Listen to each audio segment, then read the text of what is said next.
Hi guys, this will be my first game devlog. The game I'm currently working on is a party-based RPG game where you can switch between 4 different sets of characters. You can select your classes and races for each of the characters at the start of the game. Each will have their own unique passives and set of active abilities.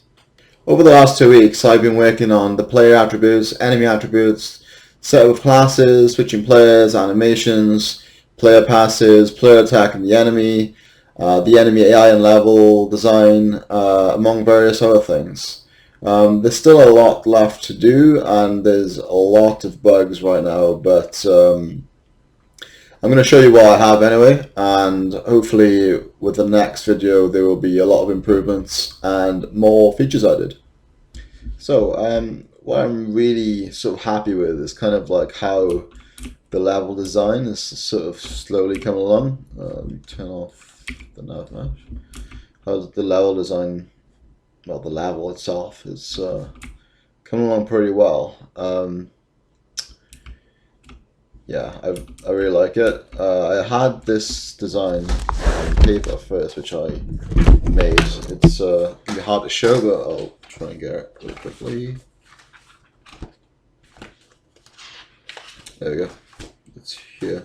So I'm not sure if you can see this, but this is actually the first region. It's like the map of the first region, and from levels 1 to 3, it's one of the cave instances that your party has to go into. They're treasure hunters, and they need to get treasure because the world is technically ending, and without these treasures, the darkness will sort of like take over everything. So I then went and designed the cave level, but I wanted the cave to be sort of like oriented sort of in a swamp, and then kind of like, if you know the Two Towers scene in Isengard where they have the pits, I kind of wanted this sort of kind of like a pit thing going along. So you have like, for example, you would have a swamp in this area. I haven't made the swamp yet, obviously. And then this sort of like dirt path that's sort of coming all the way down to this area. And then there will be 3 different cave entrances. To be honest with you, I think I'm going to change these 2 up on the left a little bit, but this one will probably remain the same. So yeah, this is the design for this one then, which is this. And there's basically 2 paths in this current level design, but in the paper level design there was 3, and the third one actually goes on beyond this point, so it would kind of come this way. I'm not 100% sure if I'm gonna put that in, but I think for the time being I'm gonna keep it this way, and then maybe come back to it later on. So then after that there's these 2. I'm not going to go into too much detail. This is sort of like the middle design then. There's a second middle design, I believe. Yeah, it goes to the main hall, and then the boss area. And then the last one, which is kind of like a smaller version, again, it's like the one that goes to the docks, and this is what that one looks like. It's kind of separated into 2 little areas where when you reach this particular point at the bottom, it joins up here and then it goes to the docks, which is down here. I don't want to go too much detail about that, but that's sort of like where the level design sort of process came from, and then I kind of did this then. So from there, I made this sort of GDD because I'm doing it for a university project. I've kind of had like sort of like research into game section, and also research into blueprint solutions. So like some of the stuff I was kind of either not familiar with or stuck on, I kind of just got these links and stuff, just kind of showing where I got that from. For example, there's one in here with like landscape blending, and that is something I didn't do in a long time. So I kind of forgot how to do it, so I kind of went back and referred to that. Same with the behavior tree. I've just kind of like used the same ones over and over again. So I wanted to touch up on my behavior tree knowledge and start digging into that a little bit. The document's all messed right now. I'm not going to try to rearrange it too much. Actually, I will. But we have the pre-planning. So this is like the settings in the fantasy world. The character building is kind of like you'll have all these different characters to choose from. Yeah, there's not a huge character building. There will be in like the smaller towns and stuff. You can chat to the NPCs and get like different quests. It's mostly based off exploration within the instances, dungeons, caves, things like that, and then you will go to the town area and get more information there. Uh, so yeah, the gameplay variety is combat. I was thinking about like adding this kind of like combat meter where you can do more damage through like a kind of like a weird meter. When you hit the like center point, you gain more damage, but I'm not sure yet. Key combinations to cast spells. Still contemplating this. Might be quite difficult to implement, and with the amount of time, not sure. We have puzzles and obstacles and traps, which will be in the instances as well, to kind of like vary up the gameplay a little bit. Character progression in general, you can level up with XP, and then you can put the points in your desired stats. You can do that for each of your party members. The party mechanics in general is each of them have their own stats, and you can control each party member like sort of at different times. They've all got different skills, so it might come in handy to use one of the characters for certain situations. Then we have just the user interface sort of stuff, which I'm not going to go into too much, but yeah. So the idea, you choose 4 party members who can level up and cast spells. Use a combination of keys to cast spells, but you can miscast spells, which can cause negative effects to you and your allies, which essentially debuffs. But like it's in certain situations, the debuffs can kind of come into like a sort of advantage for you, but not all the time. It's kind of if you miscast a spell, it's usually by accident and probably going to have a bad side effect. So the prototype, basically, I'm going to make, it says be 2 level instances, need to change that. It's going to be 1 level instance, probably between 3 to 5 levels for the characters. And I was going to do just 4 playable races and classes, but I'm actually going to do them all now, because it's kind of coming along anyway, so I've have no issues there. Some of these have still need updating, but the passes, for example, Paladin, 17% chance to block an attack, Assassin, 20% chance to cause fatal damage, the Hunter, 35% chance to increase attack speed, Berserker, 10% chance to inflict damage caused by enemies back to them. The Priest, sorry guys. The Priest has a 5% chance to heal allies by 10% of the current health after casting a spell. Then a Mage, 30% chance to daze enemies, stunning them for 2 seconds. So then going on to the races now. So the races are the humans, the dwarves, elves, gnomes, naga, which is sort of like a half fish, half human sort of creature. And then bear gnomes are hairy humanoids. This is kind of the only one I've sort of invented myself. Like Naga, all these other races are sort of already RPG races. I'm not sure if this is, I just kind of made it up. So we have race passive. So this is something you will get just for your particular character. So humans have 5% more stats on weapons, can wield weapons 2 levels higher. Dwarves have 15% more gold on pickup. Armor has 5% more stats. 45 plus bonus speed for elves in forest and grassy terrains. 8% more damage with projectiles. You get the point. There's just sort of like race passives as well as class passives. Again, there's talents at each every 5 levels. You'll get talents. I'm not going to go into detail about that. Then you have the spells, which are kind of important, but again, I'm not going to go into much detail. Basically, only the first 3 spells will be used for the demo, so I'm going to be focusing on them probably this week, actually. Race passives and spells actually is going to be something I'm going to be doing this week. So then we have also party combinations, which basically each character has a sort of role. So you can see here, Paladin support tank, Berserker semi-tank, Mage support damage, Hunter damage dealer, Assassin stealth, and Priest support. So each one of these sort of party combinations give you these sort of extra stats to that particular party member. No, sorry, it's not a party member. It's for actually your entire party. So it's nothing crazy actually. It's like you got like 50% health regen. This is for support damage dealer semi tank. So you got 15% health regen, 15% mana regen, 15% armor penetration, 5% agility, and plus 10 movement speed. So yeah, it's pretty decent. You will get also party buffs and slash rewards for certain leveling up, like all your party members are 5, 10, and 15. Getting like it says 100 damage, but probably that's like 100 strength on each of your party members. You get like another reward.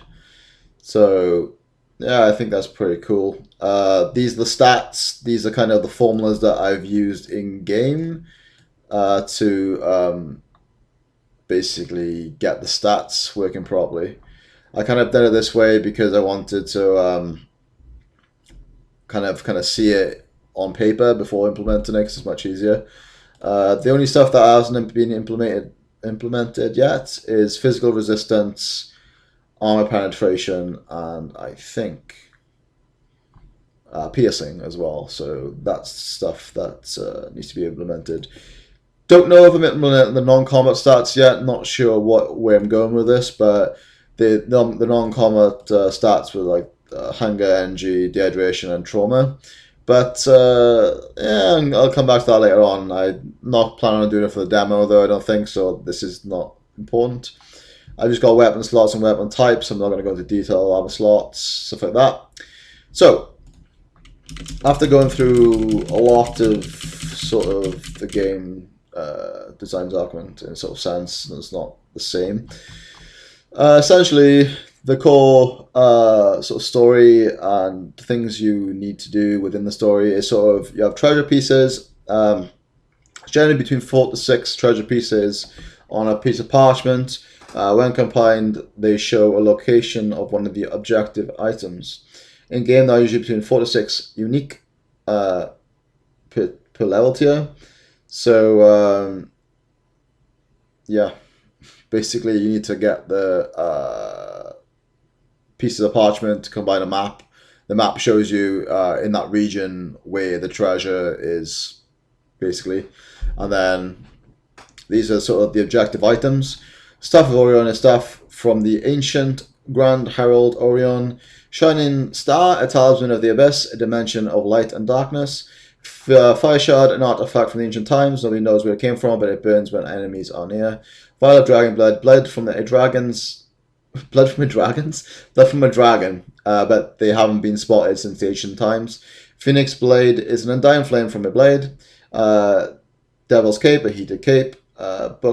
Book of Sun, basically a spell book of the most proficient fire and light spells. Ember Spirit, a divine spirit from the depths of Ember, a deep cavern that is unknown to man. So, I'm not sure if I touched up on the actual story itself, because I feel that's missing. I think I skipped over it somewhere.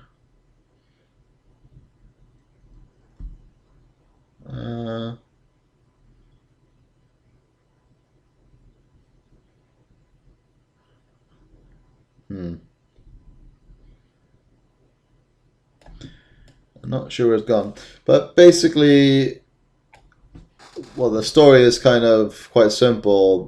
Darkness is sort of approaching after, like, well, but basically the sun is sort of blowing out. Well, it's about to blow out, it hasn't yet. But these treasures are treasures they need to find to put together, and this mage basically is going to use this device to kind of emit light from and that's going to sort of light up the world. Without this light, it's basically going to be all in darkness and evil prevails, all that stuff. Yeah, pretty sure it doesn't go on about this here, and I don't know where it's gone exactly. But I've said about the first region, which is the map, but the first map is technically the first area. There are 4 main environments: forest, desert, snow, and swamp. Across the section of the map, there are 8 main focal areas. 6 of these are caves, caverns, dungeons, with the 7th being unlocked after gathering all treasure trail scraps, ruins, ruins of desert. That's basically where the last one is. The 8th focal area is the town, which will be the areas we can buy like supplies, weapons, armor, and recruit new treasure hunters if one of yours dies. There will be grind areas, so the reason for this is the party member is dead, they'll be sort of like permanently dead, so there won't be many grinding areas, but like you can kind of go there just to kind of level up your characters, because they'll be under leveled for maybe like the sort of instances that you need to go into. And also you can sort of pay extra gold to get those characters leveled up to your like current level if you want to go that route instead. Probably the grinding route would be the cheaper option, but it was player's choice. So instance 1 is the Pit of Gal. In the swamp area, there's an open pit that swirls down in a spiral. Full of slime and mud, the area is cold, wet, and smelly. It's lit up with the sun from the outside, but apart from that, a lot of areas are dark. When you travel down further into the depths of the pit, there are 3 tunnels, one on the left, one in the center, and the last to the right. The left tunnel is long with a lot of torches. There isn't a whole lot of enemies on the way, but you do come across a few. The most amount of enemies are the darkened area that leads to the sea, the Ender's Cave. It's where they come from. The right tunnel leads up to a hill ramp that leads to the armory. The middle tunnel leads to the main encampment, which is the most monsters, and the encounter to the boss. Boss drops the treasure trail. Pretty standard. So the sort of instance monsters, the kind of guys that you can kind of sort of see here. Yeah, these geezers. This is a really base sort of prototype. It's just a quick sculpt I sort of made and then sort of rigged in Mixamo. The final version obviously going to be textured and is going to look a lot nicer and more detailed than this, but for the time being, this will do. So this is the Gaul, which is the oh shit, scheißen. This is actually the instance monsters. So instance 1 monsters. Ghouls are slimy, scaly creatures that are blind and have webbed feet. They use their sense of smell and hearing to identify their enemies. They're usually around the height of a dwarf, but their spine is bent over like a hunchback, so they would be a lot taller if it wasn't for that deformity. Some of them have straighter spines, and because of this, grow a lot taller. From the height change, their cavity becomes a lot wider, which makes them look broader and more tanky. So you have these kind of scrawny ones, which is kind of the one I tried to make really quickly. And these are kind of the more upright, kind of like strong ones. So my friend had actually made these, which are really cool. So going to try and give these some justice when I have more time. So then we have the monster types. I kind of look at like a little research into like sort of RPG games and what kind of makes them sort of like the dungeons kind of interesting and stuff. One of the things was actually monster types. You should have kind of at least 4 different monster types to make it like sort of not repetitive. So for this, we have the smaller Ghoul, which is very weak with no weapon. On death, explodes acid. Normal Ghoul, swift with daggers, decent DPS, deals poison damage. Normal Ghoul, swift with bow, decent DPS, deals poison damage. Medium Ghoul is a shaman healer. Medium Ghoul is also magic caster support, which deals AoE to all party members. Large Ghoul he has a spear or a shield, not sure yet. Blocks damage with the spear or the shield. Then the boss, which is Gaul itself. The larger Gaul dressed in heavy armor, heavy attacks with Warhammer that get stuck in the ground. When the hammer gets stuck, you can sort of attack him. It's kind of base sort of, I think, boss fights. Quite an easy one for the starting levels. So every so often, Gaul summons his servants to spawn on his behalf, to fight on his behalf. and he then regenerates some of his health. The most common ones are the smaller ghouls, so the guys explode. Yeah, so that's the kind of GGD. I want to show the Trello, which is kind of a little bit lackluster in a way, because I've done a lot more work on the game than I actually put on Trello. I kind of got a bit lazy with Trello and kind of just I'm trying to get back into it now a little bit. So I got the level design, so I got the mud hole, the armory, so I need to make the swamp area and the 2 other caves, and we have the ZBrush gold made and put into mixing bowl and stuff. I made the enemy BP, the player, all the player stats, passives, and all that stuff. And I've also made the well, just kind of switching controllers, but they're not. It's quite buggy right now. Actually, it's not great. I need to update some of the player passives. Not all of them are implemented properly because I use a dummy actor at the start, which is this here. Yeah, I use this sort of dummy actor at the start to implement some of the damage instances, but it's not very convenient. I needed to start making the actual the goal blueprint itself, so yeah, I implemented the stats and stuff and different sort of damage instances, but there's a lot left to kind of implement as well. So the game, so far we have this. So the ghouls can sort of attack us. We can kill the ghoul. Okay, so I want to explain what happened with the controllers. So originally I wanted to be able to sort of possess the first controller and then keep possessing it from different party members. But wow, my camera did not want to stay on the monitor, so let's put it back on really quick. Bloody hell. Is that alright? I'll do it for now, I guess. Okay. So yeah, you can switch between these different characters, but I couldn't implement it the way I wanted to, basically. So at the moment, I just have these sort of swords floating around which follow you. You can see they're following me. But that's kind of... oh my gosh. I'm just going to do this, guys. I'll do it for now. And there's my cup. Okay. So, again. Basically, I couldn't do it the way I wanted, so I've got the characters following me. That's been done in the level blueprint, which needs to be changed eventually. But yeah, you can see you can possess different characters. They have voices and stuff, but like, see how buggy it is? Like, they still collide. I haven't changed the collisions and stuff like that. So it's very... well, it's quite crappy at the moment, to be honest, but it's a work in progress. So, we have the AI patrols and attacks you. Still a work in progress as well. You can change characters. This is the mage, so you've seen that already. He's kind of attacks with a fireball for now, just a basic attack. And you can see that in action with the ghouls, which they've been dazed, and that one's been killed.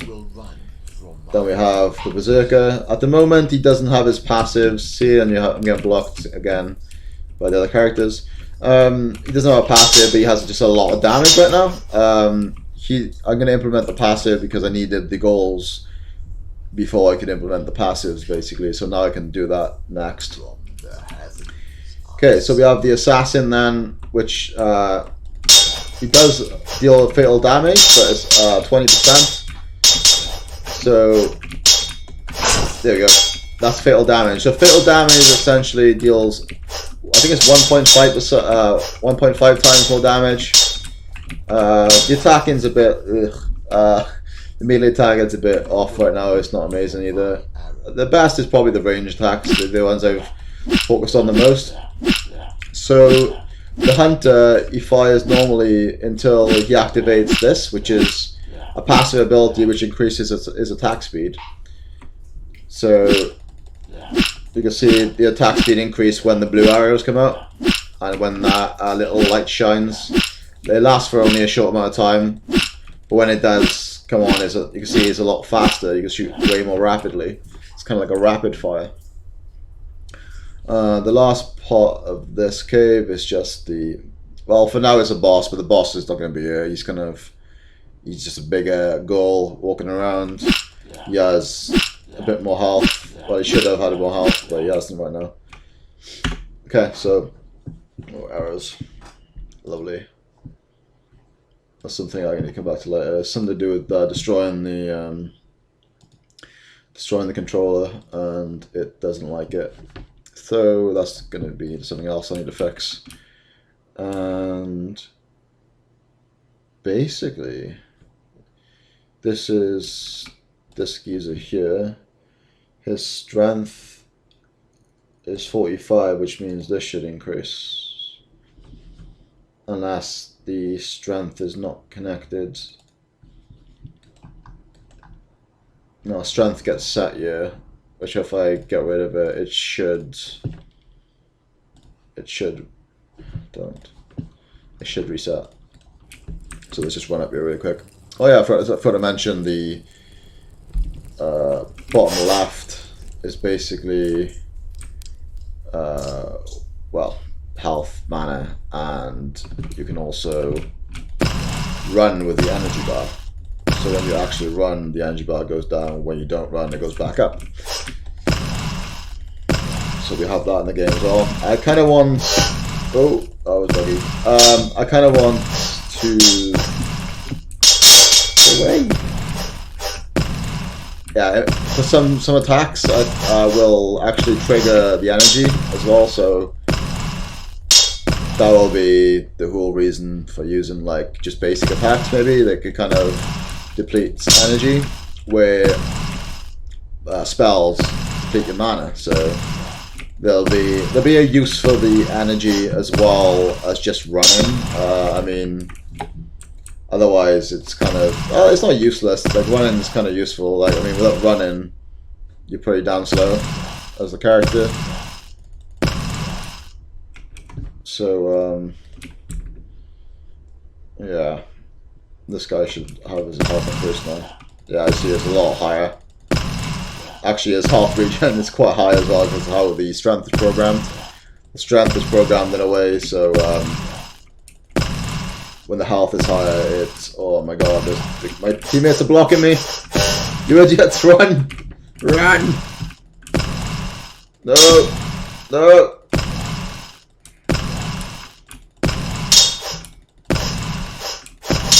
No, stop! Oh, I should technically be dead right now, but I haven't implemented that right now. Run from my arrows. This guy's hard to kill. Okay, now he's dead. The Berserker killed him. So, there's a lot of work to be done, a lot of bugs to fix. There's also a lot that has been done, and I'm quite happy about that, to be honest, but yeah, just a lot of work. Probably too much, but see what I can do in a short amount of time. I have another 6 weeks, but I have another project, well, another 2 projects to do as well, so I'm not going to be working on it like 24/7 or anything. The last thing I really wanted to go over was the sort of attributes that I've coded, which is quite cool actually, because